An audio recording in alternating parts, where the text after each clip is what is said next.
Für was soll ich 60 Jahre arbeiten gehen? Geld der Scheiß, hat mein Chef, ich hab ein Ladenproblem. Und sogar die ganzen Wochenende hab ich gesehen, weil ich schon Dinge an mit Kanal erzählt.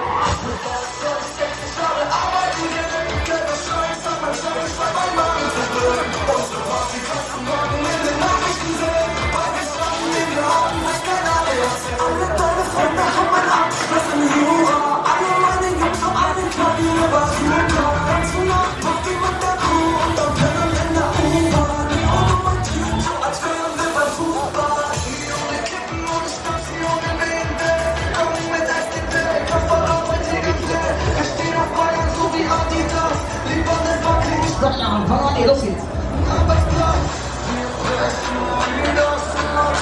Wünschen es mal, wir selbst.